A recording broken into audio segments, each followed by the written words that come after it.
Right, tifuna tikulandireni ku ma presentations athu alero. Tikuchita ndi phunziro lathu loyamba imene tikuti Adamu ndi Hava ndi utatu wa Mulungu. Adamu ndi Hava ndi Trinity. Ndiyete tiwerenge vesi lathu loyamba. Tisanawerenge vesi ndinokulisana kumwamba kuli mpingo. Okay? Yebo mpingo wako mama umenewu Bible ikuza ifilmu pa Efeso 3 verse 14 to 15 kuliwa funa rumu. Chifukwa nya ichi ndipinda maondo anga kwa Atate. 15. Amene kuchokera kwa iye fuko lonse la mwamba ndi pa dziko ayicha dzina. Okay? So kumwamba kumene kuli fuko la kumwamba. Okay? Tikamangana pa dziko ndi lapansi tionana kuti banja la pa dziko lapansi limachera tuno ndi thupi la Yesu Kristo, fuko la anthu. Koma kumwamba amene kwakuza funa kuliso fuko la kumwamba limene machita ndi dzina la anthu. Ndilo taona kuno kumwamba amene fuko limene lili la anthu akumwamba ndi limene likupanga ndithu mpingo wakumwamba. Tiona zimenezi pa Hebrew chapter 12 verse 22 to 23 akuza funa kuti komatu umayandikira ku phiri la Ziyoni ndi mudzi wa Mulungu wako Yerusalemu wakumwamba ndi kwa unyinji wochuluka wa angelo ndi kwa msonkhano wa onse ndi mpingo wa obada oyamba olembedwa mmwamba ndi kwa Mulungu woweruza wa onse ndi kwa mizimu ya olungama oyesera angelo. Mwanjira ina akuza funa kumwamba umene kuli ndithu khamu lalikulu limene mapembedza pampando wa chifumu wa Mulungu. Ndiye khamu limene lili kutchedwa mpingo woyamba ubada. Ndiye akuze funa kulifuko kwamba fuko limene lili ndi limene likupanga ndithu mpingo. Okay, mpingo amene ukutchedwa no mpingo woyamba ubada. Mwanjira ina tutakuona kuti mwamba amene kulifuko. Okay? Ndiye Bible ikupitiriza watu kufotokozera ife nakuti gulu limene lili anthu fuko la kumwamba limene likupanga mpingo. Kuona kuti mpingo umapembedza. Okay, tikakumana limodzi nthawi ina iliyonse timakumana cholinga kuti tipembedze. Ndiye mafuna anaona kuti kumwamba umene kuku akhale akumwamba apo kumana apembedza ndani. Tikufuna kuona Bible yotuza chani. Tikawerenga chapter 4 verse 8 mpaka 11 ikutoza funa no verse 4 akuza chapter 4 verse 8 mpaka 11 verse 8 akuza funa kuti ndipo zamoyo zinayi chonse pachokha chinali nawo mapiko asanu ndi limodzi ndipo zinadzala ndi maso ozenga onse ndi mkatimo ndipo sizipumula usana ndi usiku ndi kunena woyera woyera woyera Ambuye Mulungu wamphamvu yonse amene anali amene ali ndi amene ali kudza. Okay, ndiye kumwamba amene kuti kumakhala mapembedzedwe amatchula woyera woyera woyera. Koma woyera umene utchulira kanatu akamba za mmodzi amene ali Ambuye wamphamvu yonse, Almighty God. Right? Tipeza verse 9 anakuno ndipo amene zamoyo zipereka ulemerero ndi ulemu ndi uyamiko kwa iye wakukhala pa mpando wachifumu, kwa iye wakukhala ndi moyo kufikira nthawi za nthawi. 10. Akuluakulu makumi awiri mphambu anayi amagwa pansi pamaso pa iye wakukhala pa mpando wachifumu nalambira iye amene akhala ndi moyo kufikira nthawi za nthawi. Ndipo aponya pansi akuona awo ku mpando wachifumu ndi kunena muyenera inu Ambuye wathu ndi Mulungu wathu kulandira ulemerero ndi ulemu ndi mphamvu chifukwa mudalenga zonse ndipo mwa chifuniro chanu zinakhala ndi zinalengedwa. Apa tikuona nakuti banja lokumwamba limapembedza Mulungu wamphamvu yonse. Ndi akuti fena Mulungu wamphamvu yonse ameneyo ndi amene amakhala pa mpando wachifumu. Mwanjira ina kumwamba umene mpingo umenewo umapembedza Mulungu wonayo, Mulungu wamphamvu yonse. Ndiye tionena kuti pambali pa Mulungu wamphamvu yonse aliponso ena amene amapembedzedwa. Tikuona amene pa chapter 5 verse 11 mpaka na 14 akuza funa kuti verse 11 ndipo ndinaona ndipo ndinamva mawu a angelo ambiri ozinga mpando wachifumu ndi zamoyo ndi akulu ndipo mawerengedwe awo anali 10,000 kuchulukitsa 10,000 ndi 10,000. So akunena ndi mawu akulu ayenera mwana wankhosa ophedwayo kulandira chilimbikizo ndi chuma ndi nzeru ndi mphamvu ndi ulemu ndi ulemerero ndi chiyamiko. 13 ndipo chilengedwa chilichonse chili mmwamba ndi pa dziko ndi pansi pa dziko ndi m'nyanja ndi zonse zili momwemo ndinazimva zili kunena kwa iye akukhala pa mpando wachifumu ndi kwa mwana wankhosa zikhale chiyamiko ndi ulemerero ndi ufumu kufikira nthawi za nthawi. 14 ndipo zamoyo zinayi zinati ameni, ndipo akuluwo anagwa pansi nalambira. Mwa njira ina tikutha kuona pano si Atate yekha amene ali Mulungu wamphamvu yonse amene amalambirira kumwamba kumeneko, koma palinso mwana wankhosa amene akulandiranso ulemu ndi ulemerero. Ndipo chosangalatsa chinali Adamu akumaliza kupembedza Atate ndi mwana wankhosa akuti zonsezo zamoyo zinayi ndi onse mwamba akunena kuti ameni. Mwa njira ina pemphero tiyapo palibenso wina pambali pa Atate ndi mwana amene amalambirira ku mpingo wakumwamba. Ndipo ngati inu ndine tili amodzi yakumwamba, tili amodzi ndi Mulungu ndi mwana wake Yesu Khristu, tiyenera kupembedza monga anthu akumwamba. Awa ndiye mapembedzero oyenera okhawo amene avumbulutsidwa kwa ife kudzera m'masomphenya. Ndiye ndimafuna tionena kuti tikakhala ndi usogoleri, tikakhala ndithu tili kukumana pamakhalanso uphungu kapena usogoleri umene nthawi zina umathambika masiku amene tingakumane ngakhalenso mwina utolera chipereka kapena ndi zina zotero. Okay, kodi kumwamba umene kuli uphungu kapena kuti council. Okay, tiye tionene pamenepa tikutha kuona pa 1 Korinto chapter 11 verse 3 anawo koma ndinafuna kuti mudziwe kuti mutu wa munthu yense ndi Khristu ndi mutu wa mkazi ndiye mwamuna ndipo mutu wa Khristu ndiye Mulungu. Apa kuti zefuna kuti pali ndi chindondomeko zimene zimakhalira mu banja, pali mwamuna pali mkazi. Mwamuna chifanano woyamba amakhala mutu wa ndani wa mkazi, fali mkazi anachokera mwa mwamuna, mwamuna amakhala mutu wa banja pamene mutu wa mkazi. Tionanso kumwamba sichimozimozi kuti Mulungu ndiye mutu wa Yesu. Chifanano Yesu ni mwana wa Mulungu anabadwa kuchokera mwa Mulungu, pachifukwa chimenechi Mulungu ndiye mutu wa Yesu Khristu. Ndiye mafuna atingonenanso nati Hava ni munthu chifanana chokera kwa Adamu. Yesu Khristu ali ndi Mulungu wonse wathunthu chifanana chokera mwa Mulungu. Ndiye akupitiriza kuti Yosefu Apostle chapter 2 verse 6, 9 ndi 10 akuti afuna chifukwa chake monga momwe munalandira Yesu Khristu Ambuye muyende mwa iye, pakuti mwa iye chikhalira chidzalo cha umulungu mthupi. Ndipo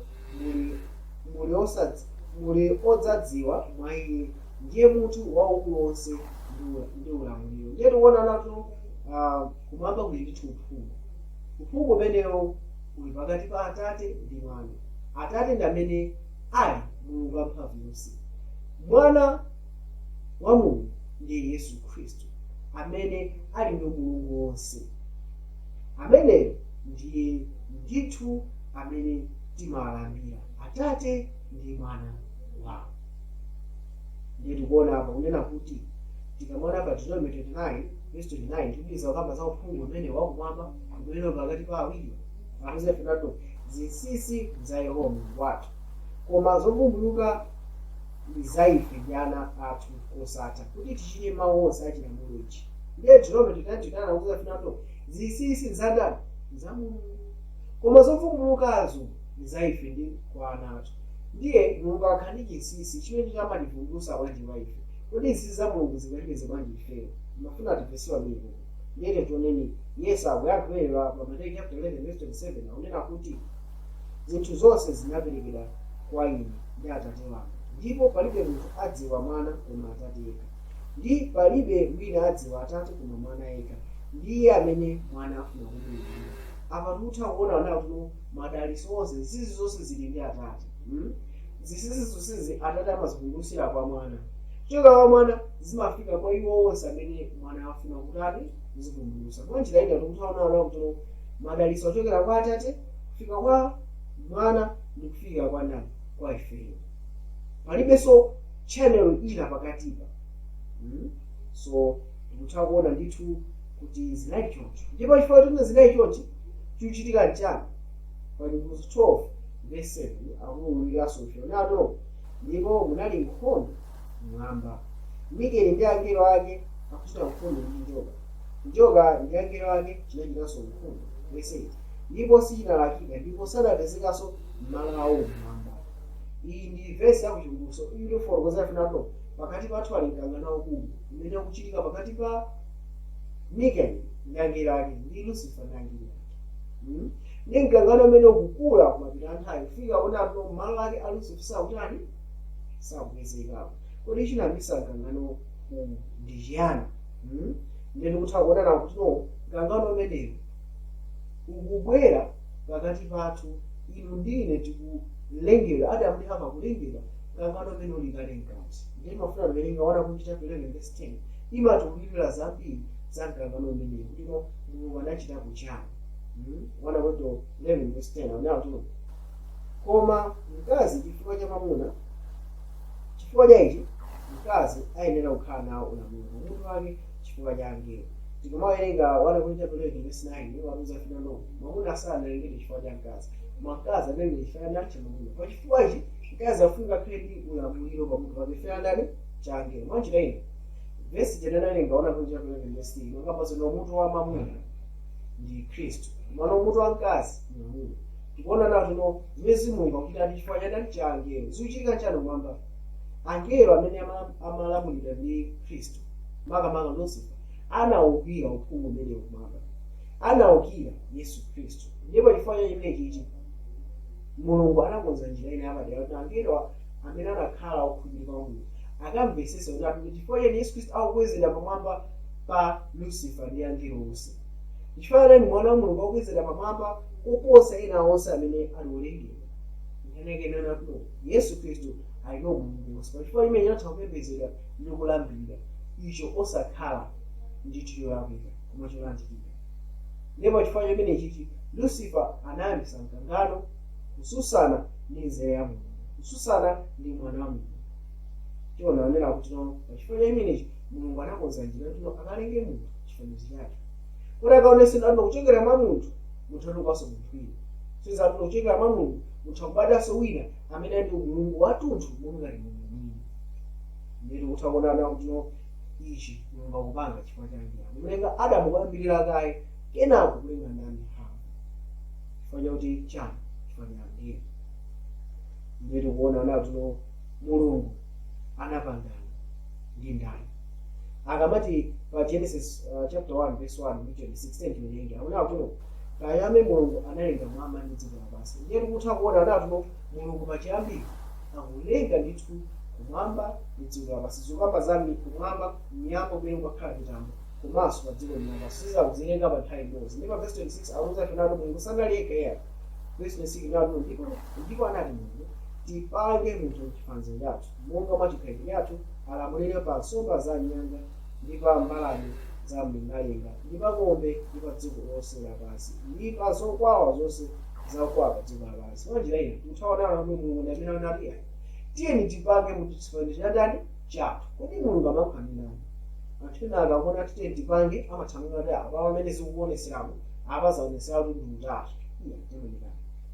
Akamati tipange atakhala atatu inde atakhalanso awiri atakhalanso 4 atakhalanso 5 6 mpaka na 10 mapitoko.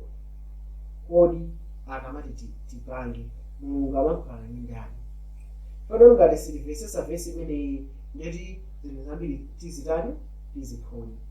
Yohane chapter 1 verse 1 mpaka na 4 akutiuza ife kunena kuti Yohane 1 verse 1 nena kuti pachiyambi panali mawu ndipo mawu anali kwa Mulungu ndipo mawu ndiye Mulungu. Verse 2 awa anali pachiyambi kwa Mulungu. Verse 3 zonse zinalengedwa ndi iye ndipo popanda iye sikunalengedwa kanthu kalikonse kolengedwa. Verse 4 mwa iye munali moyo ndi moyo unali kuoneka kwa anthu. Yohane chapter 1 verse 1 mpaka 4 ndikuza finato pachiyambi panali chani mawu mawu anali kwa ndani kwa Mulungu. Mwanjira ina mawu amene akuwakamba ndi Yesu Kristu. So tikutha kuona kuti Mulungu anapangana ndi mwana wake anali Mulungu ndi mwana wake Yesu Kristu. Ndipo so tikaona mawu tunoti tipange sangoti tipangeni anthu iyayi akuti tipange munthu chifanizo chathu. Mwanjira ino amene Mulungu akuyankhulira naye akhalenso naye ali m'chifanizo cha Mulungu. Ndipo tikawerenga Hebrew chapter 1 verse 1 mpaka 4 mpaka verse 3 ndi 4 akuti afenero palibenso wina amene pakuchita nawo kuti Yesu Kristu amene ali chinyezimiro cha kuwala kwake okay, which is what the express image of his person. Okay, so tiona ndatuno yekha amene ali chifanizo cha Atate ndi Yesu Khristu ina palibenso ena amene ali the express image palibiletu. Okay, so tiona anali awiri, anali Atate ndi mwana wake amene amalenga pathaniyo. Genesis chapter 1 verse 2 akutuza ife natu ndipo dziko lapansi linali lopanda kanthu ndipo mliro unali kumwamba kwa nyanja ndipo mzimu wa Mulungu uli wofumbutira mwamba wa madzi. So akutuza ife natu mzimu wa Mulungu umafungatira mwamba wa madzi. So anthu akaona kuti mzimu wa Mulungu nthawi imwe kuti mwamwende china chimene nano Mulungu mzimu eya Bible onati mzimu wandani wa Mulungu. Tiye tikamvesese kuti mzimu wa Mulungu mthandazo yake tikawerenga Masalimo 104 verse 3 amene akuti potumizira mzimu wanu zilengedwa ndipo mukonzanso nkhope ya pa dziko lapansi. Mwanjira ina akuti potumiza mzimu, potumiza mzimu wake chinanso chimatani chikulengedwa. Okay, mwanjira ina anthu ena akuwerenganso vesi akuona amaona amene Mulungu atumiza mzimu wake akulenga mwana unaona akuti Mulungu pachiyamba analenga chani dziko lapansi. Ndiye Yohane watiuziratu nawo kuti palibe chinthu chimene chinayikidwa popanda Yesu Khristu. So Mulungu analenga msera mwandani mwa Yesu Khristu. Mwalenga vesi izi kukhanga tuno akutumizanso mzimu kupita kuzinthu zonani zolengedwa kutero chini tichiticho. Okay, tiye tibizeni Bible kuti masulira Mateyu 12 verse 28 ikuti chani koma ngati ine ndimatulutsa ziwanda ndi mphamvu yake ya mzimu wa Mulungu pomwepo ufumu wa Mulungu unafika pa ine. Mwanjira Yesu Khristu anali akunyozedwa ndi Afarisi kuti amachita zinthu zake kudzera mizimu ya ziwanda. Ndiye pochita kufotokozera kwa Yesu Khristu anazatiya ineyo ntchito yanga ndikuchita kudzera mwa mzimu wandani wa Mulungu. Ndiye Luka pokamba za nkhani imweyi anafotokozeranso nkhani yayikulu ine. Luka chapter 11 verse 20 anato koma ngati ine ndilutsa ziwanda ndi chala cha Mulungu pamenepo ufumu wa Mulungu afikira kwa ine. Mwanjira ina Mateyu ndi Luka pokamba za chinthu chimodzi. Luka anagwiritsa ntchito chala cha Mulungu, Mateyu anagwiritsa ntchito mzimu wa Mulungu. Ndiye tikayika zisuzumzi pamuzi nano mzimu wa Mulungu ngati chala cha ndani cha Mulungu. Ndiye nano chala changachi si munthu apadera, chala changachi ndi pali imodzi ya ndani ya ineyo. So nano Mulungu anatumiza mzimu wake. Okay, mwanjira nano Mulungu analenga zonse kudzera kucha ni mzimu wake. So nano Mulungu aulenga zonse kudzera mandani mwa mwana wake Yesu Khristu. Mwana wake Yesu Khristu amene analenga chani aulenga zonse akugwiritsa ntchito chani mzimu.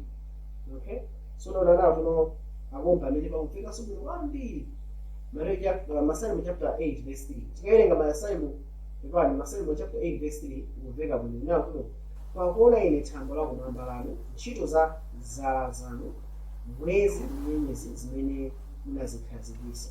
Okay, ndaonato mwezi nyenyezi ni ntchito za zala zanu. Mwanjira ina tisayana nano za chala cha Mulungu ndi mzimu wandani wa Mulungu. Ndakufotokoza Masalimo ndino zonsezi ni ntchito za zala zanu. Mwanjira ina kulengedwa ndi zonse zimene zilipo zinalengedwa kudzera mwa mzimu wandani wa Mulungu. Yesu Khristu amalenga zonse kudzera mwa mzimu wa Mulungu. Si mzimu si munthu apadera ayi koma notiona nati mzimu ndithu ndikupezeka kwa Mulungu penali konse ndi mphamvu ya Mulungu komanso kuposera amene ndikupezeka kwa Mulungu. So tiona nati Mulungu kudzera mwa mwana wake aulenga zonse kudzera mu mzimu wake. Isaya 22 verse 7 nati atero Mulungu Yehova iye amene analenga thambo nalifutukula nala ponse dziko lapansi ndi chimene chituluka mmenemo iye amene amapatsa anthu ammenemo mpweya ndi mzimu kwa iwo amene ali mmenemo. Ndero nalo anthu amene akuyenda pa dziko lapansi akapatsa yani mpweya komanso akapatsa siyani mzimu. Tisayona Adamu chochitika chake anamuwumira mpweya. Okay, so kumuwumira chochitika chake Adamu akhala yani wamuwumira. Ndiye tisayona akangoyankha no kuwale kuti anthu zimangodani zimangochitika. So zonsezi zimachitika kudzera mu mphamvu yake ya Mulungu imene chita mzimu wa Mulungu amene mpweya ndani mwa Mulungu. Ndiye timafuna tionesenso mwapadera ya mzimu wa Mulungu umenewo. Okay, Yohane chapter 6 verse 63 akunena kuti wopatsa moyo ndi mzimu. Thupi silithandiza konse. Mawu amene ndilankhula ndi inu ndiwo mzimu ndi moyo. Tikaona bwino bwino tiona no Yesu Kristo amauza ophunzira onapo mudye thupi langa mumwenso mwazi wanga. Ndiye zimene zanayankhulazi ndi zimene zimapereka chani moyo. Moyo umene ubwera kusera mwa chani mwa mzimu. So tiona kuti tikamaka za mzimu tikamasiza chani za moyo. So tiona kuti moyo ndi mzimu ndi chinthu chotani chofanana. Tikamaka za mzimu wa munthu kama za moyo andani wa munthu.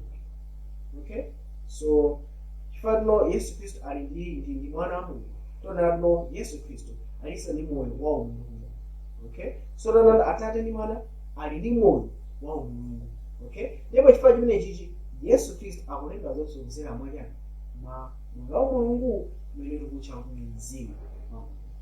Tiye timoneni panepa Genesis chapter 2 verse 7 akuuza funa kuti ndipo Yehova Genesis 2 verse 7 ndipo Yehova Mulungu anaumba munthu ndi kuthira pansi nawuzera mpweya wa moyo mhuno mwake munthu yona akhala moyo. Tikuona apa munthu akuti Yehova umulenga munthu muchani kuchoka kuthira pansi ndakumira kumpweya ndipo munthu akhala chani wa moyo. So tikuthaona no mpweya wa moyo ndi chani ndi mzimu. Okay, so tiona no pamene munthu akulengedwa ndithu akutumira mpweya amenewo ndi munthu akakhala chani akhala moyo. Okay, ndiye timafuna tione kunena kuti tikamakamba zakulengedwa kwa munthuyu akulengedwa mu chifanizo cha Mulungu. Okay, tiyendipise Genesis 1 verse 26 akunena kuti no ndipo anati Mulungu tipange munthu chifanizo chathu monga mwa chikhalidwe chathu alamulire pa nsomba za nyanja ndi pa mbalame za mlengalenga ndi pa ng'ombe ndi pa dziko lonse lapansi ndi pa zokwawa zonse zokwawa pa dziko lapansi. So Yehova anati no papa Mulungu akuti chani tipange munthu chifanizo chathu. So pamene Mulungu akukhala ndi Yesu Kristo akupanga munthu chifanizo chake. Okay, Atate ndi Mwana akupanga munthu chifanizo chawo. Okay, ndiye tifuna tionera kuti no Genesis 2 verse 7 akuti chani ndipo Yehova Mulungu anaumba munthu mudoti lapansi nawuzera mpweya wa moyo mhuno mwake munthuyo nakhala wa moyo. Okay, ndiye tiwerenge Yobu chapter 27 verse 3 akunena kuti pakuti moyo wanga wonse ukhala mwa ine ndi mpweya wa Mulungu mhuno mwanga. Ndiye tiona kuti no Atate akukhala ndi Mwana kuti akalenge ndani munthu. Mukuona pamenepa ndiye tikutaona kuti no munthu ameneyo kuti alengedwe akulengedwa wokhala ndi chani wokhala chifanizo cha ndani cha Mulungu. Mwanjira ina pamene Mulungu akulenga akalenga chifanizo chake chifukwa cha angelo kuti akamvesesa na kubuka umene anakwera kuti sikuna kuyenera.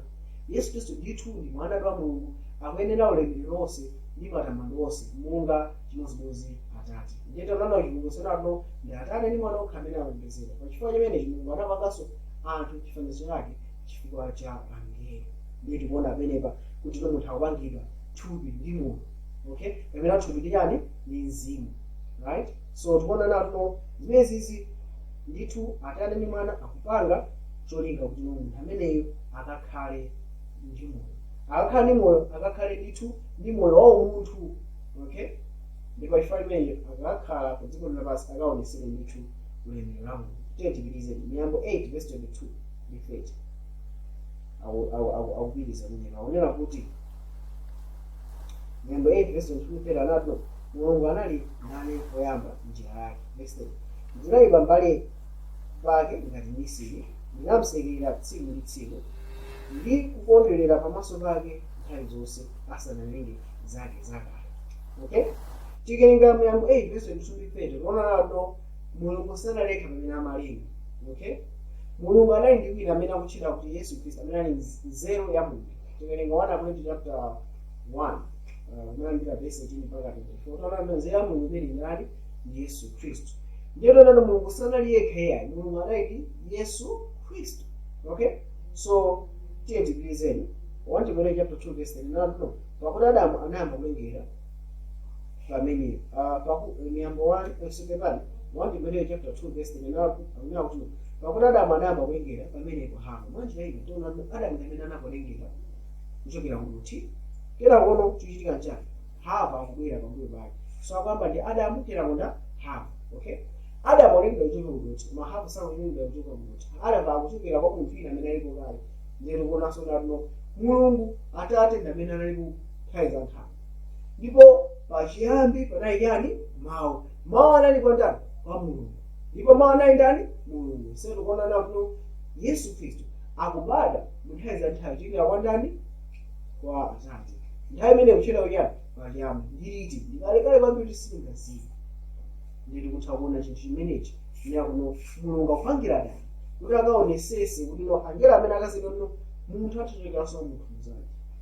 Ndili kutha kuona kuno alipo awiri akuoneka awiri chifukwa cha munthu ayani kwa Atate alipo awiri, Atate ni mwana wake. Okay, so nanda Atate Yehova amene nthangati lake amene ali Yesu Khristu, chimodzimodzinso Adamu kwaye unalengedwa umthangati lake amene ali ndani? Ali Hava. Right? Ndiye tikutha kuona apaso tipitirize Ephesians chapter 3 verse 14 to 15. Anawo kuno chifukwa cha ichi ndipinda maondo anga kwa Atate amene kuchokera kwa iye fuko lonse la mwamba ndi dziko lapansi dzina. Tiona nanu kumwambapo Mulungu amene anatcha dzina aliyense ndi mwana wake. Okay, Mulungu ndiye amene apereka mayina kwa zonse zamu. Right? Lero tipitirize Genesis 2 verse 20. Anawo kuno Adamu ndipo anadzitcha mayina zinyama zonse ndi anthu zonse zamlengalenga ndi zamoyo zonse ndi mthengo, koma Adamu sanapezeka umthangati waye. Ndilo nalo Yehova amene akutcha mayina onse kumwamba, pamene Adamu amene akutcha mayina onse azimira pa dziko lapansi. Kuzefe unawo tuno Yehova muchifanizo chimenechi akuyimbidwa ndani? Ndi Adamu. Okay, so tikutha kuona amenepa ndiye tipitirize tuone kuona kuti chapter 8 verse 6. Anawo tuno kwa ife kuli Mulungu mmodzi Atate amene zinthu zonse zichokera kwa iye ndi ife kufikira kwa iye, ndi Ambuye mmodzi Yesu Khristu amene zinthu zonse zili mwa iye ndi ife mwa iye. Okay, so tikutha kuona kuti pali Mulungu mungati? Mmodzi. Okay, pali Mulungu mmodzi ndipo zinthu zonse zichokera mwa ndani? Mwa iye. Okay, osatiso ijoka wano Yesu Ambuye mungati? Mmodzi. Okay, pali Ambuye mmodzi ndi awo tuno amene zonse zili mwa iye.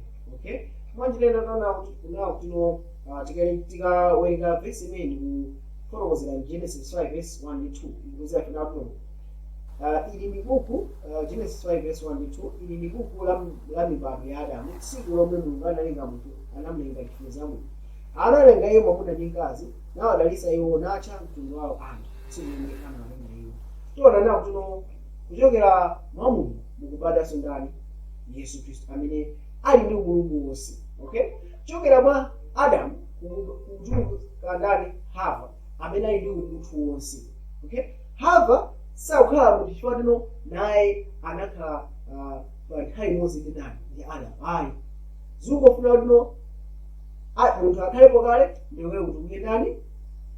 Munthu chimodzimodzinso Yesu Khristu Atate wake akhala mu nthawi za nthawi, ndipo Yesu Khristu akubadwa kwa Atate amenewa mu nthawi za nthawi kale kwambiri. Yohana ngoti pachiyambi. Ndipo tikuona kuti nthawi imeneyi Yesu pamene akubadwa kuchokera kwa Atate sakulengedwa.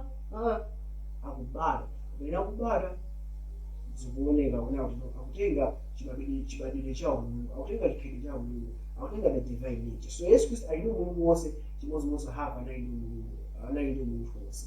Hava anali ndi munthu wonse. Yesu kuchoka kubadwa kuchoka kwa ndani? Kwa Atate ali ndi Mulungu wonse. Right, so tikutha kuona no anali awiri chifuniro cha Mulungu pachifuwa. Okay, ndiye tikupitiriza 100 chapter 5 verse 1 anena kuti Yesu akhulupirira kuti Yesu ndiye wobadwa kuchokera kwa Mulungu, ndipo Yesu akukonda iye amene anabadwa, akondanso iye amene anabadwa kuchokera mwa iye. So ngatingakhulupirira Yesu Khristu anabadwa kuchokera kwa Mulungu, kuti Mulungu akondera nafe. Fatino tikakondera ndiye amene anabadwa ndikuti tikondanso ndiye amene anabadwa. Okay, Aheberi chapter 1 verse 9 akutuza ifinapo koma ponena za mwana ati mpando wachifumu wanu Mulungu kufikira nthawi za nthawi, ndipo ndodo yachifumu yongoka ndiyo ndodo yachifumu wanu. Now Aheberi chapter 1 verse 8 ikunato koma pokamba za mwana ine ndikakhala mwana, mwana akasakhala nyani kapena galu. Galu mabega yani galu, mbuzi mabega yani mbuzi, munthu mabega yani munthu. Mulungu akakhala mwana, mwana akasakhala akakhala Mulungu. lero pokamba za mwana ati inu Mulungu. So Mulungu akona mwana ake Yesu Kristo akuonanso chani koma nonofuna kutonde pa verse 9 kuti chani mwakonda chilungamo ndi kudana nacho choyipa mwa ichi Mulungu ndiye Mulungu wanu wakudzozani ndi mafuta achikondwerero chenicheni chiposa anzanu. Tisayalo lino pantanda Yesu chana anakuwa Mulungu wanga mwandisira ndi amakamba zandana amaza atati tikonanso pa Yohane chapter 20 verse 17 atauka analo ndipita kwa atate wanga ndi atate wanga ndipita kwa Mulungu wanu ndi Mulungu wanu. Tikaonanso ngakhalenso pa chapter 3 verse 12 to 14 akuti Efeso chimodzi kuno ndikupita ndithu kumwamba kwa Mulungu wanu. Okay, so tonera kuno Yesu Kristo amamutcha Mulungu wake. Okay, tikuona menebe. So atate ndiye Mulungu wandani Yesu Kristo fatino ndi bambo ake before imeneji ndi mutu wa Yesu Kristo. Yesu Kristo ali Mulungu wonse chifukwa yake ndi mwana wa Mulungu. So tikutha kuona ichi chiya chikutokoma chimenechi ndi chimenechi chisisimechi Mulungu anafunzisa tino atiululire kwa anthu amenewo. Ndi akupanga chani akuwuza Yesu Kristo tipange munthu chifanizo chake. Ndi atapanga chonchi awalenga munthu Adamu woyamba Mose kena mwaye mtukaso dali munthu wina amene mkazi Eve awiri chifanizo cha ndani cha Mulungu ndi ndani ndi mwana wake amene osayindi Mulungu. Right? So tikutha kuona nawo tuno Genesis chapter 2 verse 21 24 akuzilepiza kuingira kwa Hava chindilingire baona tuno koma Yehova Mulungu anagonesa Adamu tatikulu ndipo analekako ntchito yake imodzi natseka mlimi mafupa mawu ake 22 ndipo ntchitoyo anayichotsa Yehova Mulungu mwa Adamu anayipanga mkazi ndipo anayika naye kwa Adamu ndipo anati Adamu tsopano ndiye fupa la mafupa anga ndi mnofu wanga ndipo adzatchedwa mkazi chifukwa anamtenga mwa mwamuna. Chifukwa chotero mwamuna adzasiya atate wake ndi amake nadzaphatikana kwa mkazi wake ndipo adzakhala thupi limodzi onsewo awiri ndipo anali amake mwamuna ndi mkazi wake ndipo anali amodzi. Ndi apa kuti afunena kuti Adamu ndi amene anali ndani anali ndi umunthu. Adamu anali ndi umunthu mwachifukwa choneno Hava akuchokanso kwa ndani kwa Adamu nayenso Hava kukhala ndi chani ali ndi umunthu.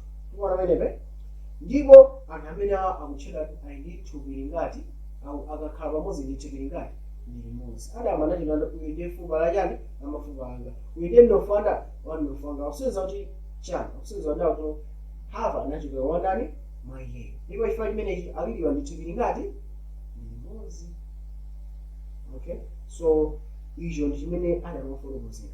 So naona kuno Hava ukhala ndi umunthu osalifa tino anakhalapo pa nthawi imodzi ndi Adamu ayi akukhala ndi umunthu chifukwa tino achokera kwa ndani mwa Adamu. Okay, ndiyete ndioneni kuti zikuonekera bwanji zimene akonso chapter 2 verse 6 imene anaona kuti no verse 6 chifukwa chake monga momwe muonera ndi Khristu Yesu ambuye muyende mwa iye. Verse 9 pakuti mwa iye chikhalira chidzalo cha umulungu mfumu. Tikuona nawo kuti mwa Hava munali chidzalo cha umunthu.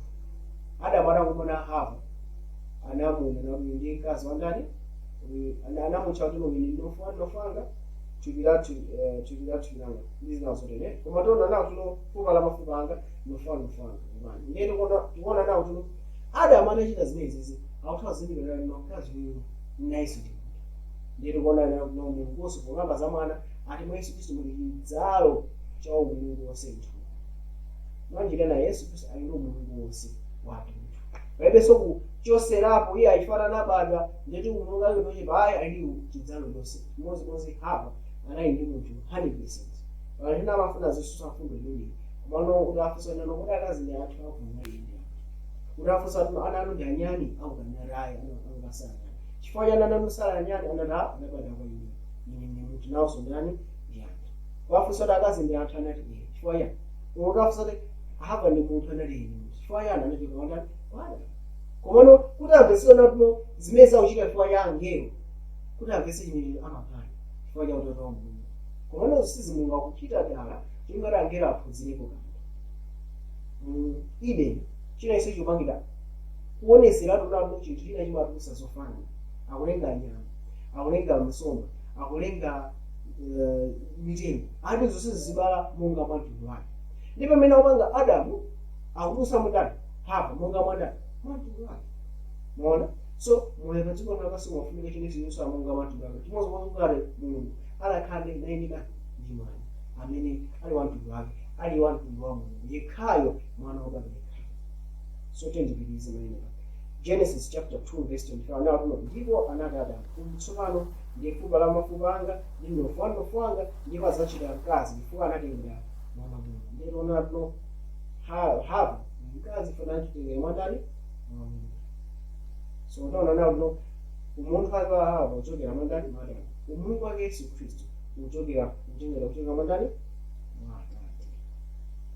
Okay? Ndipo anthu ena amagwiritsa ntchito mawu okuti ihali kapena amachita mmodzi. Mawu amene awa amene mwina amabalalika nawo chifukwa nawo kuti amagwiritsa ntchito mawu achiheberi. Ndiye taona mawu amene wati ihali kuti amagwiritsa ntchito mmodzi. Ndiye tiwerengere pamenepa Deuteronomy 6:4 amene akuti imvani Israeli Yehova Mulungu wathu Yehova ndiye mmodzi. Okay? So pamene papa kuti Israeli imvani Yehova Mulungu wanga Yehova ndiye mmodzi. Kufanana ndi Yehova ndiye mmodzi. Pamene papa anthu amaona ndiye amazionesa alipo atatu. Akhazi bwanji atatu achinanira komponi ndi mmodzi. Well, amapita ku Genesis chapter 2 verse 4 kuti akaberekere ndi mama yawo amanado. Genesis 2 verse 25 napo chifukwa chotero mwamuna adzasiya atatu wake ndi amake nazapelekana kwa mkazi wake ndipo adzakhala thupi limodzi. Ndipo anato adzakhala thupi limodzi ndi amana mwana thupi limodzi mwali wangati awiri. Okay? Ndiye pachifukwa chimene chamanato amaonesa nato iye mwana ndi Yehova sakanati ndi limodzi ndi atatu. Okay? So pachifukwa chimene tione nawo malo ena amene ihali anagwiritsa ntchito ndi atiwo. Okay? Ifane tikaona ihali amagwiritsa ntchito njira zosiyanasiyana. Ndiye ndiwerenge ndiye tonaona nato Bible igwiritsa ntchito bwanji. Amati Yehova Mulungu wathu ndiye mmodzi.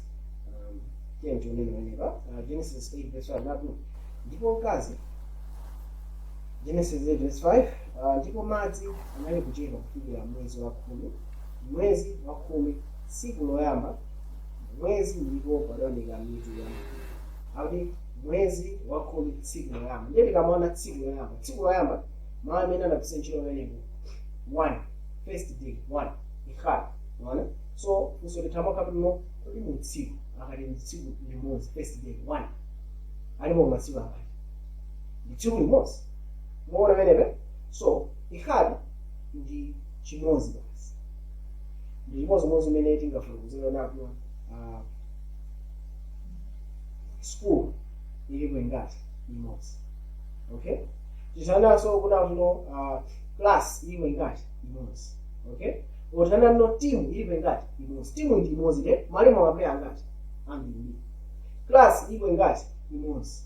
Koma mu class mwalimu amaklasi angati ndi class imodzi chake. So anthu alala ngati amodzi. Mwana amodzi amene ali pamene. So pene kuno kodi mukuthandiza chani? Ihali ndi 1 ine. Kono zimayimira kuti pomwe mukugwiritsa ntchito. Okay? Umodzi umene ungabawo ndi wotani. Zimayimirira kuti zinga limene mapasa ntchito mmodzi mchichewa. Nini mala amodzi. Mwenepe? Mala amodzi atakhali mala ngati amodzi. Uwona wenepe? Nini ndalama imodzi itakafa 5000 imodzi itakafa 2000 imodzi. Okay? Olo kapena mutana tuno ndi chani? Ndi thumba lingati imodzi. Right? So imodziyo itakopisa ntchito mosiyanasiyana imene mungathe. Ndiye tifuna tuno Bible kamaka patu imodzi ikuthandiza yani za Mulungu ihali. Okay? Ndiye tikuwerenga mena verse ili nazo. Genesis 9 verse 6 anado ndipo Yehova anati taonani anthu ali amodzi ihali. Ndipo onse ali nacho chimenero chawo chimodzi. Ndipo ichi ayamba kuchita ndipo tsopano palibe kanthu kakuletsa nawo amene akufuna kuchita. Ndiye tikaona amene kaona Yehova anati taonani anthu ali amodzi. So the people is one mchizungu ali kusema mawu ihali. Ndiye anthu amakukhala momuona akuti no anthu ali amodzi anthu angati ambiri. Okay? Tendizeni ananena ndipo onse ali nacho chimenero chawo chimodzi. Okay? Even ngakhapo akamanga zino chankho chimodzi ndi ihali yemweyo. Okay? Anthu amene amankaza ngati chimodzi ihali. Mukuona pamenepo? So akamanga za chankho chimodzi ndi yankho chingati chimodzi. Akamangozera anthu ndi amodzi ndi anthu amene ali amangati cholinga chingati chimodzi. Koma anthu ngakhala ngati ambiri. So kungotenga kuti mwaona apa kuti anthu awiri azakhala limodzi and awiri chinoke yopaso ndi mmodzi ndeti basi mwanjira ena ndi atatu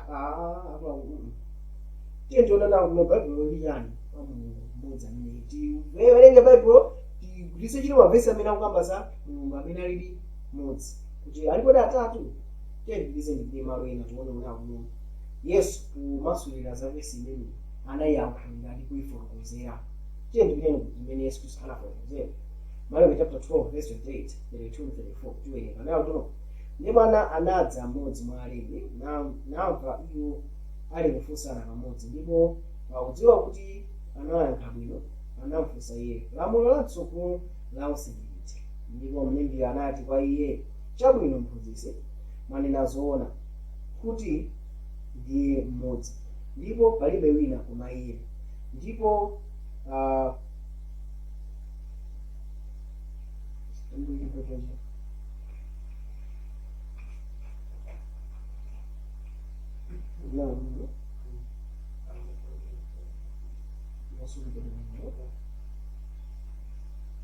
just open by right here. Well, we don't want to be nice.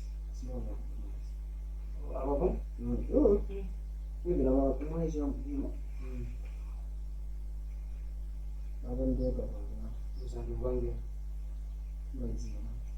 Muziki kujeni ndo ndo ndicho muziki kwa wako na leo muziki na baada ya kanda so hiyo hawana yeye ndo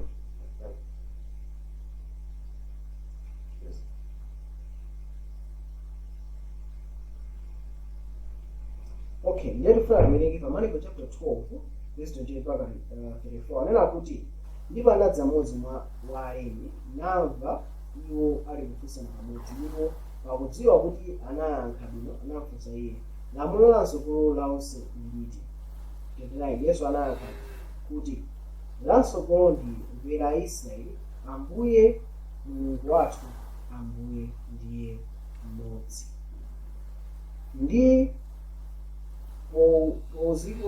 ndipo uzikonda Ambuye Mulungu wako ndi mtima wako wonse ndi moyo wako wonse ndi nzeru zako zonse ndi mphamvu yako yonse. Lachiwiri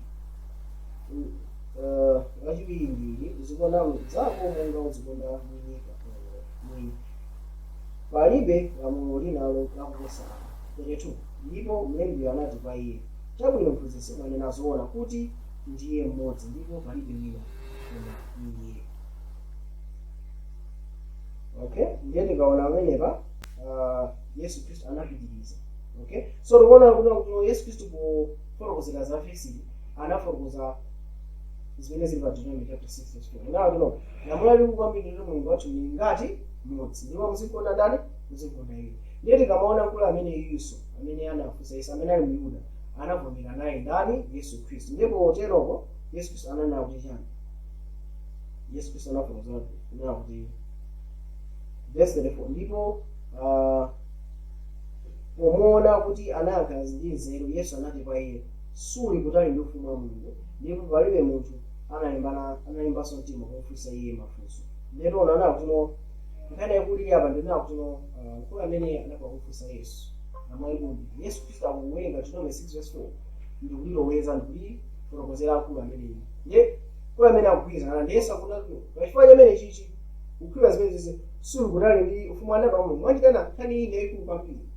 Okay, tiye ndipitizeni Yohane chapter 8 verse 34 nawo kuti Yesu anayankha iwo nati ine ndinena kwa inu kuti yense akuchita tchimo ali kapolo wa tchimo. Ndiye Yesu Kristu anawawuza ophunzira amene amati Afarisi waza kuti yense akuchita tchimo ali kapolo wa chani ali kapolo wa tchimo.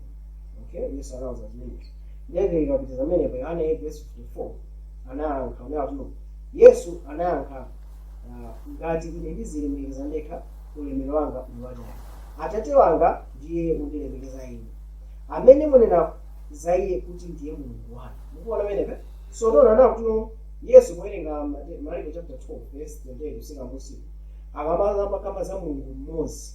Okay, ndipo Myudayo anagwirizana kuti ndithu Ambuye ndi mmodzi yekha ndele mkonde iye Mulungu mmodzi amene amakambayo sutatu wanthu wonse ayi Yesu Yohane 8:4 akufunza ndoto Mulungu wanu ndi Atate wanga ndimaneneza ine amene mukunati iyeyo ndiye Mulungu wandani wa iniyo mwanjireni Mulungu amene ali mmodzi ndi ndani ndi Atate si atatu ayi mmodzi amene achita pa Deuteronomy 6:4 ndi mmodzi ndi Atate ndekuyo tikapemene pa Malaki 2:10 nyakisoso chile mwa ikhati ndiyo Malaki 2:10 anakuti kodi sitili naye Atate mmodzi ife tonse sanatilenga kodi Mulungu mmodzi tichita kunyengezana yense ndi mnzake chifukwa ninji ndi kuyipisa chipangano cha makolo athu ndawo kamba za Mulungu mmodzi amene ali Atate angati mmodzi tisanana nato Mulungu amene anatilenga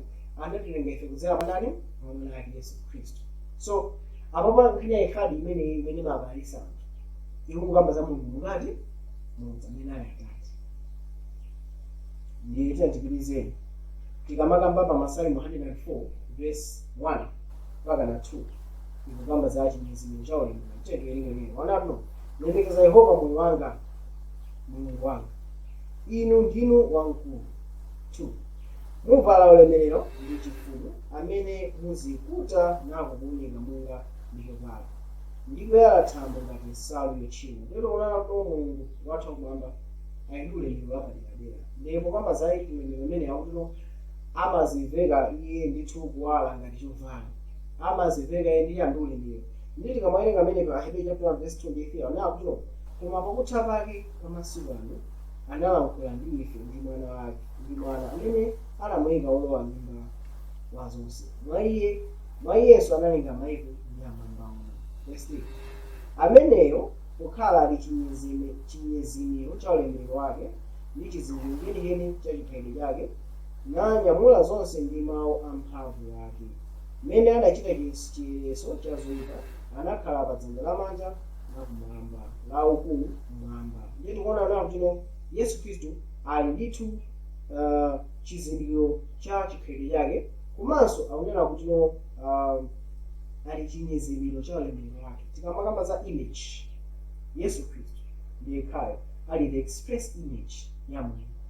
Okay, ndikapita pa chithunzithunzi ndikationa nimaona image yanga ine kukhala ndi mwana anga azifanana ndi ine akhala image komano munthu kamakhala ndi mwana orakhala mwamuna iwe ukhasi mwamuna mwanayo samafanana ndiwe muzonse komano Mulungu palibe ma imperfections Mulungu china iye simakhala yamuya tikuona nawo kuti Yesu Khristu achita the express image of his person ndilo nabi Yesu Khristu ali Mulungu ndendende wa Atate ali ndi Mulungu umene Atate nawo ali ndi Mulungu wonse watoto ndiri kuona nawo kuti Genesis 2:25 aona nawo kuti Genesis 2:25 no onsewo awiri ndipo analama liseche mwamuna ndi mkazi wake ndipo analibe manyazi ndene kamakamba za Adamu ndi Hava atonso anali amaliseche koma analibe manyazi kuti chifukwa yana anali amaliseche kapanda manyazi tiyeni Masalimo 104:2 aona kuti ndiyembekeza Yehova moyo wanga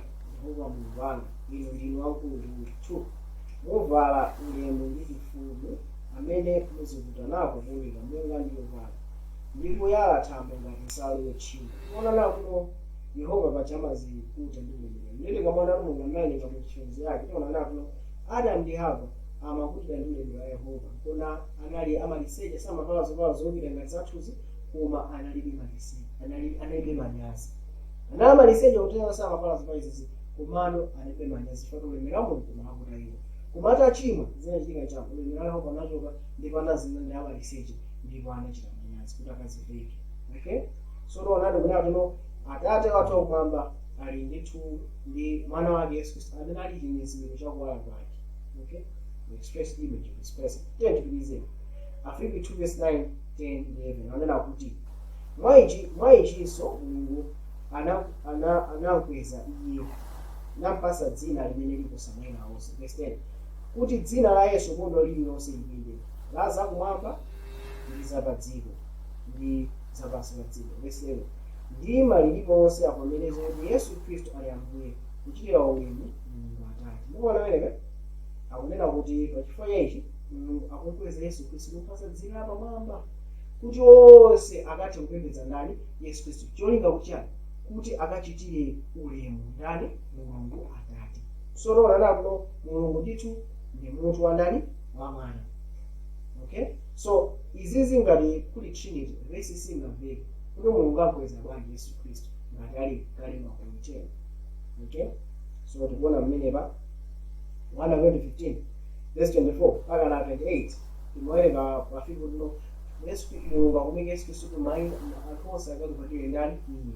Kodi Mulungu ali pasi Yesu Kristu pamene zimene zikuchitika 1:15 verse 24 anena kuti pomwepo pali chimaliziro pamene adzapereka ufumu wangu ndiye Atate atatha kuthera chiweruzo chonse ndi ulamuliro wonse ndi mphamvu yonse. 25 pakuti ayenera kuchita ufumu kufikira atayika ndani yonse pansi pa mapazi ake. 26 ndi otsiriza amene adzatchedwa ndiye imfa. 27 pakuti iye anagonjetsa zonse pansi pa mapazi ake. Koma pamene anena kuti zonse zilekesera kuzindikirika kuti sawerengapo iye amene anagonjetsa zonse kwa iye. Okay, ndipo mmene zonse zagonjetsedwa kwa iye pomwepo mwana yemwe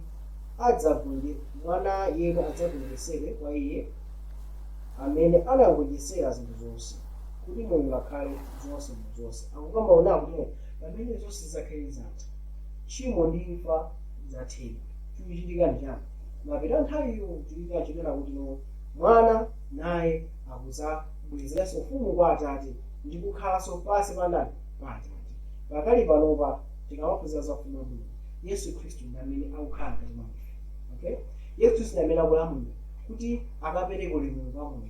Tikunena chonchi ineyo munthu atakuona ali ine ndinu amabodza ndinu amakani anthu mudzakufusa ndinamabodza ndinu amakani inu ndikukana anthu azene azaona kuti ine ndikuno ndinu nalani amakani. Orumwe anakana amayendera akulu chani basi amakani. Komano Mulungu kumwamba kunyozera akunenera ndi Lucifer sangathe kuziyeresa yekha Mulungu yankhula. Akuchita chani akumuyika Yesu Kristu ngati wolamulira kuti Yesu Kristu akaonetsere ufumu wa Mulungu. Ndipo pachifukwa chimenechi Yesu Kristu akugonjetsa tchimo ndi imfa. Pachifukwa chimenechi Yesu Kristu akusozera kuti akhale mfumu ya mafumu. Ndipo Yesu Kristu akulamulira kuti akaonetsere ubwino wa Mulungu. Ndipo ali pati zonse zikamazapita kumapeto chitika chani ati ulemerero umenewo Yesu Kristu azabwezesanso ufumu umene wandani kwa Atate. Ndipo Yesu Kristu azakhala zonse pansi pa ndani pa Atatewo. Izi zindi Trinity sizati zingavekesedwe bwanji koma ichi ndichona ndi chachani cha m'Baibulo. Tiye tipitirize ndiye tikamawerenga 1 chapter 11 verse 3 ndi 8 anena kuti koma ndifuna kuti mudziwe kuti munthu wa munthu yense ndiye Khristu ndi munthu wamkazi ndiye mwamuna ndipo munthu wa Khristu ndiye Mulungu. 8 pakuti mwamuna sakhala wa wamkazi mkazi wa mwamuna. Unaona wenene ndana anomu taona kale za munthu kuti Adamu anali munthu wa Hava Mulungu ndi munthu wa ndani wa Khristu. Ndaona to akuti chani mwamuna sakhala wamkazi. Okay, kumana mwamuna fe ndimene lolo ndi mkazi wake mkazi amakhala kwa ndani kwa mwamuna. Nditete kawerenga 1 chapter 3 verse 23 amene akuti koma inu ndi a Khristu ndi Khristu ndiye wa Mulungu. Mwaona menepe ife ndife ndani a Khristu mwa Khristu ndi wa ndani wa Mulungu. Chimodzimodzi ngamene Hava ali ndi wa ndani wa Adamu Yesu alinso wa ndani wa Mulungu. Hava anali wa Adamu Yesu ali wa ndani wa Mulungu. Mwanjinena kufanana kuno Adamu ndi munthu wa ndani wa Hava Mulungu ndi munthu wa ndani wa Yesu Kristu.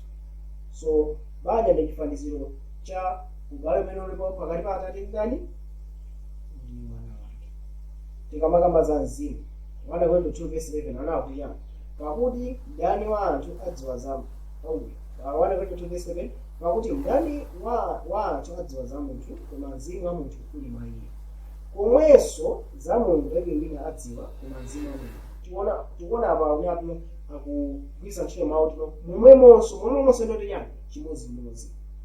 Aunatu ineyo mwina tengenge verse ina lino Daniel 2 verse 1. Daniel 2 verse 1 anakuno chaka chachiwiri cha Nebukadineza afumu Nebukadineza ayi anaona moyo ndi mzimu wake unavutika ndi lulu lake namazika. Tikamakamba za fumu Nebukadineza ali mzimu wake unatani unavutika. Okay, now akamona mzimu wake Nebukadineza unavutika ndio tino munthu ina wachira Nebukadineza mzimu anavutika. Nebukadineza anavutika nkati mwa munthu wake. Sizoti anali munthu ina abadera kwatala Nebukadineza aya akamba za ndani za Nebukadineza ndiye akunena kuti za munthu palibe amadziwa koma za mzimu wa ndani wa munthu. Palibe adziwa za munthu koma mzimu wa ndani wa munthu. Momwemonso za munthu palibe amadziwa koma mzimu wa ndani wa Mulungu. So mwachinaina zinsinsi za Mulungu zimawaziwima ni mzimu wa Mulungu. Mwachitana Mulungu kati mwa moyo wake mmene amasunga zinsinsi zonse. Ndiye kakhala mzimu wa Mulungu, Mulungu amatumbira zinsinsi zoyera mwa mzimu wake. Ngati Nebukadineza apa pamene anavutika mu mzimu wake, ngati tikhulupirira tuno mzimu wa Mulungu ni munthu apadera, ndiye tikufunira tikhulupirire na mzimu wa munthu ni munthu apadera. Apo momwemonso ndiye tikhalenso chimodzimodzi. Koma zokutonesa kuti mzimu wa munthu ndi wa munthu, mzimu wa Mulungu ni mzimu wa ndani wa Mulungu. Kusana ule kuti ane mzimu wa munthu ndi wa munthu, mzimu wa Mulungu ndi wa Mulungu. Mulungu atipatsa mzimu wake pamene ifeyo timangokhala ndi moyo ndi mzimu wa tamakhala kati mwa ndani mwa ife. Pamene mzimu wa Mulungu tikuperekera kwa anthu ena kuti nawonso akakhale ndi ubwino umene umapezeka mwa Mulungu yekha. Kuti anthu akakhale abwino afika akhale ndi mzimu wake. So apa tikutha kuona ndicho chinthu chachikulu ndipo munthu analengedwa chifazana cha Mulungu. Genesis 3:20 akamba za Mulungu akamba kuti ndipo mwamuna anamutcha dzina la mkazi wake Hava chifukwa ndiye amake wa amuna onse. Ndiro anaona kuti chimodzimodzi monga Mulungu analenga zonse kudzera mwa Yesu Kristu. Adamu adamakhala ndi ana kudzera mwa Hava. Okay? So tikutha kuona amene panapo kufikira apapa sikulopo utatu wa mtundu wina uliwonse. Utatu wa mtundu wonse palibepo. Okay? Ndero kufikira apapa ndipo pafuna tonena kuti kodi utatu nalipo mwideni. Okay? Ena amakakamira mu Genesis pamene tikuona kuti utatu komano ine pali pamalo amodzi mmene muona kuti utatu wa Mulungu. Ndero limene walipa. Pa Genesis 3:4-6 anena kuti njokayo ndipo inati kwa mkaziyo, kufa simudzafa ayi, chifukwa adziwa Mulungu kuti tsiku limene mukadya umenewo adzatsekula maso anu ndipo mudzakhala ngati Mulungu wakudziwa zabwino ndi zoyipa. 6 ndipo pamene anaona mkaziyo kuti mtengo unali wabwino kudya ndi kuti unali wokoma m'maso, mtengo wolakalakika wakupatsa nzeru, anatenga zipatso zake nadya, napatsanso mwamuna wake amene ali naye nadya. Okay? So tikamaona pamene papa chikuchitika mchana. Genesis 3:7 anato ndipo anatsekuka maso awo onse awiri, nadziwa kuti anali amaliseche ndipo adasoka masamba ankulu nazipangira matewera. Okay? Ndiye tikamaona amene papa apa ndikutha kuonapo utatu. Tisayona ndato Yosefa amene akafuna kukhala ngati Mulungu kumwamba. Yesaya chapter 14:12-14 anato Yosefa amene azakhala kata wamwamba akazakwera kumwamba ndikutenga pando akachifumu ndikukweza mwamba pa pando akachifumu andani kwa Yehova. So Yosefa amene amafuna kukhala ngati Mulungu kumwamba. Adamuza Hava oda Kristo ngati Mulungu. Adamuzanso Adamu oda Kristo alipo angati atatu. Fanya utatu chimwe na Baba zimala yani na basi. So tukutha kuona utatu umene unali mwideni. Kati wa Lucifer, Adamu ni Hava. Utatu umene. Ndiyetu tikatha kuona napo ngati Hava apina anenge chipasi imene amakatiza akhala ngati Mulungu. Ndipo wachinaenda ndipo Hava sanaliso pasi pa Adamu ngati munthu wake. Ndipo pamene Adamu akudyaso chipasi imene ichi Adamu uja sakuthanso kukhalanso pasi pa ndani pa Yesu Kristu. Ali ngati imene alili ndani Mulungu. Wachinaenda akukhala ngati ma 3 co-eternal beings. Mukuona amenepe? So tikutha kuona ngati Trinity imene kubwera panyani munda ili imene akubwera ndi Lucifer imene ikwatsa tino anthu akaili tchimo. So tikuona kuti panali anthu awiri okha amene ndi Mulungu Atate ndi Mwana ndi Mwana basi. Mwifanya chiganizo cha Trinity tchimo likubwera panya munda wa Eden. Tiyeni tizeni. Yohana 24:9 anawo kuno pakulengeza kuti Mulungu anaonetsa ife atumwi otsiriza monga tife pakuti takhala ife tionetsera dziko lapansi ndi kwa angelo ndi kwa anthu. Mwachinaina plani ya Mulungu sinasintha. Mulungu amakonda ndi munthu kwambiri. Mulungu analenga mu chifukwa chikondi chake. Ngakhale tchimo limabwera pa dziko lapansi Mulungu akugwiritsa ntchito anthu amene ali ndi mzimu wake. Zinsinsi zake za Mulungu zikuwululidwa kwa anthu amene ali ndi mzimu wa Mulungu. Ndipo inu ndinu akuti Paulo akufuna kuti anawayika atumwi kuti afe ngati kumalizira kuti akakhale ndithu zoonetserapo kuti anthu akadziwe za ndani za Mulungu. Zimene Adamu ndi Hava zinakanika kuti Lucifer anati akusokoneza, Mulungu akuchitabe kudzera mwa Khristu wake. Alright? So tendipitizeni tikukamba za Mulungu kupulumutsa. Chipulumutso cha Mulungu, kodi Mulungu akukwanisira bwanji kuoneserabe kuti iye anali wosalakwa kumwamba. Mulungu akukwanisatu kuonesera ndithu controversy imene kangano amene mbali yake akutha kuonesera bwanji mwa tentoneni Genesis 3:21 nawo Yehova Mulungu ndipo anapangira Adamu ndi mkazi wake malaya zikopa nakweka iwo. Tikamaona zikopa zimacheka kuti chinyama. Okay? Ndiye chinyama chimene chinachika kuti ndipo chimira nyama. Chimoso 3:13 yauza tunando. Ndipo sachilambira onse okhala pa dziko amene dzina lawo silinamire m'buku la Mulungu la Mwana wankhosa ophedwa kuyambira makhazikitsidwe a dziko lapansi. Machitenda tikamaona Yesu Khristu akutira nkhosa yophedwa kuyambira makhazikitsidwe a dziko lapansi. Machitenda kuyambira dziko lapansi nkhosa ndithu inaphedwa imene imamira ndani? Yesu Khristu. So nkhosa sizimaphedwa akudyesa zikopa la Mulungu akupeka ndani? Adamu ndi Hava. Sinza to chiyero cha Yesu Khristu chimene chizafuti Adamu ndi ndani? Adamu ndi Hava. Chipulumutso cha Mulungu chikuoneseredwa, chikondi cha Mulungu chikuoneseredwa ngakhale kwa anthu amene atani achimwa. Sinza to Mulungu ndiye wachikondi ndipo losifanenera waboza wakupha. Ahebere 9:26 anato chidakatero kudamuyenera kumva zowawa kawiri kuyambira kuzika kwa dziko lapansi. Koma tsopano kamodzi pa chizindikiro cha nthawizo maonekera kuchotsa uchimo kwa mwansembe ya iye yekha. Simanjirana zowawa za Yesu Khristu zinayamba kuonekera pachiyambi pa dziko lapansi. Munsembe ina iliyonse imatha kulosera za kubweranso kwa Yesu Khristu. Anthu amatha kuona munsembe imene mwachikhulupiriro zowawa za Yesu Khristu imene azadusemo. Ndipo mapira nthawi pakamodzi Yesu Khristu abwera kuzafera ndani? Zafera anthu ndi nsembe yake. Ndiye tikamaona simabadalera nkhani ya Abrahamu. Okay?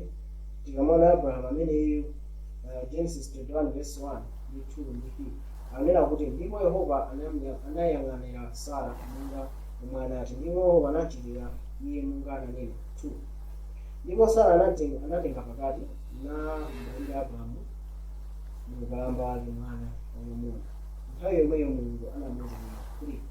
Ndipo Abrahamu anamutcha dzina lake la mwana wake wamwamuna amene anabala iye, amene anabalira iye Sara Isaki. Ndipo anali kuti Abrahamu akuti amutcha mwana wake Isaki. Okay?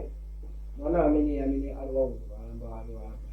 Ndipo anali kuti Genesis 22:22 ndipo panali zitapita zimene Mulungu anamuyesa Abrahamu nati kwa iye, Abrahamu. Ndipo anati ndine pano.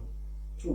Ndipo anati tengato mwana wako wamwamuna wayekhayo Isaki amene ukondana naye numuke ku dziko la Moriya numpereke iye kumeneko nsembe yopsereza pa limodzi la mapiri lomwe ndizakuwuzeni. Mwanjirenda tikuona nato Abrahamu naye ukukonda kwambiri a Isaki. Chimodzimodzi Mulungu amakonda kwambiri Yesu Khristu.